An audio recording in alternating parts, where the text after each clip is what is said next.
Let the Igbos go. Nnamdi Kanu joined the protest from prison. Give his final decision. Alright, my dear listener, Nnamdi Kanu has made his final decision. He don't join the protest from prison. He heard it that it is happening outside and he sent his message across.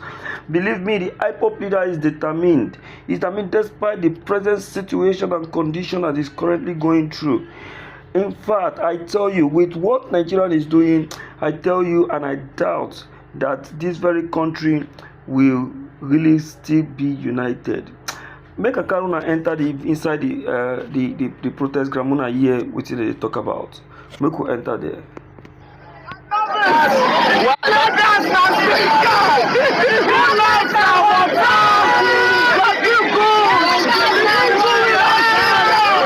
Talk to us about the agitation currently. Yes, sir. The Supreme Court has one side that should be listening on the Kanu. Appeal Court has said the same thing. You people said it don't pay. Whereas you went with us, middle of the night, kill his father, kill his relative, how will you learn on? You people are still politics with the life of a citizen. I'm not hearing life of these people. And yes, because the citizens live in life. So I'm going to exercise my fundamental human rights to protest. And I am saying, do not be done. Let them bring on the feathers. Let them bring on the bullets. Today will be different, and nobody can stop this spirit that has been awoken. And this is to ensure that we bring our brother home. When we went to transport, the tear gas us, we relocated to Taco. The tear gas us, we relocated to Apple. Apple has the biggest so far, and that is to show to you that very soon this will get out of hand if they don't do something about releasing now. Not simply violence. We are just saying that in this country we all deserve a right to be citizens if you want us to be citizens in this country. If you don't want Nigerians to be citizens in their country, let those people want to go. What do you make of this protest, though? The Nnamdi Kanu protest. There are those who are saying, look, it is legitimate. They are well within their rights to protest. It is enshrined in the Constitution. And there are those who are saying this protest is premature. The matter is still in court. There's progress being made on the matter in court. It seemed at some point that, yes, there was a lull, especially after he was brought back from Kenya. But then there are those who are saying it seems that new vigor has been given the case. Just last week, we heard from the Nigerian Medical Association that he's fit to stand trial, and it does appear that the justice system is now determined to take its course. What are your thoughts on the protests which seem to want to ground the Federal Capital Territory today?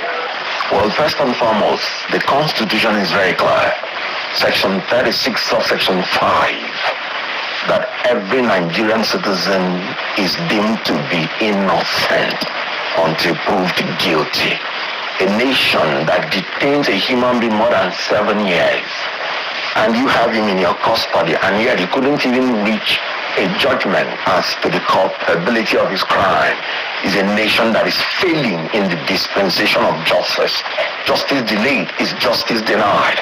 When it comes to the issue of crime, the Constitution is very clear that the accused or defendant should be judged within a reasonable time.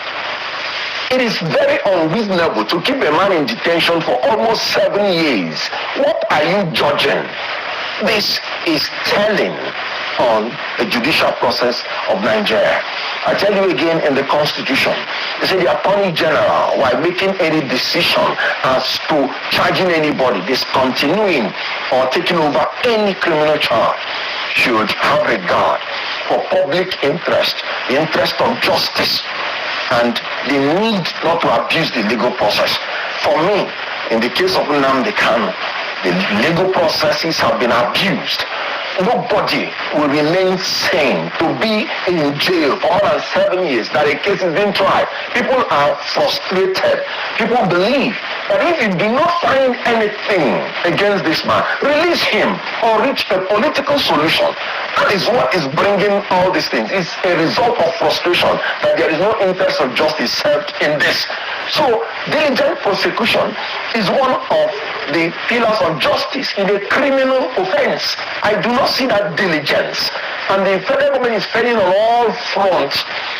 Remember, we have pleaded that this should be treated as a political issue and settled out politically so that every party will go home in peace. And then you are the one who arrested him. You are the one who put him on trial. You are the one who is delaying for up to 7 years without giving clear justice. So the federal government is failing on all rounds. And as they keep failing, they are making their matters worse. So do you think that this is really, you said this is a political issue. It should be a political issue. It should be. Yes. But is it? She call me party starter, Gen Z president, Yastrata. Party starter. That's what I'm saying. The government should treat it as a political issue. Remember, during the colonial masters, where people were fighting for our independence, the colonial masters saw them also as adversaries. But they were genuine fighters of freedom. So in this world, there will always be two aspects of an issue. You know, the kind of cost-benefit issue, if it is in business. What is a cost to somebody is a benefit to another. That is how you treat political issues. To some people, he's fighting and agitating for their rights and freedom. You should also take that into consideration. To you, you may say he may have infringed on some laws. Why doing that? You should take that into consideration. And if you're a wise government, you will come to a negotiation table and let each side make a shift and come to a compromise and settle this issue politically. The issue which he agitates for, which IPOB has agitated for years, is something that countries generally find very difficult to deal with, which is the issue of self-determination. How do you think that can be resolved, given the fact that even if the federal government were to say, look, politically, we release him today, that certainly will not stop the agitations for people who believe that they should be given a separate country of their own. Very good. And that is why you should not attribute it to him, that he is the originator and the perpetrator of this. I think it predates him and might even outlive him. So it is about the government learning how to treat agitators and how to dialogue with them. Because Thank you so much, my dear listeners, for giving me the time and paying attention to the video.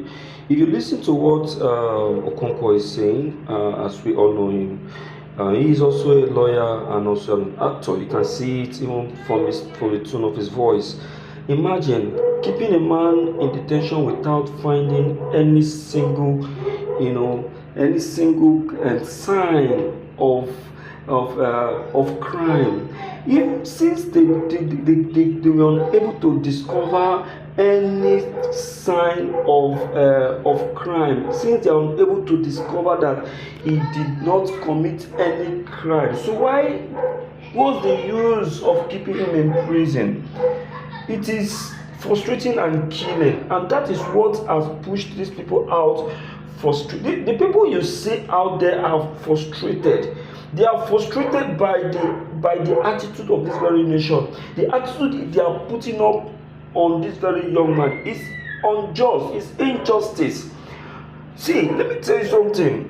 If Nnamdi Kanu is still in prison for the next 1 week, things will get out of hand, because this very protest that has just started today, I wonder what will happen tomorrow. This one that has just been done today is a tip of the iceberg compared to what will happen tomorrow if Tinubu does not release Nnamdi Kanu. Oh my God. My dear listeners, begin to share this video. Let everyone have a copy and a clip of this, and follow up this very protest, and also join in the protesting online. Thank you.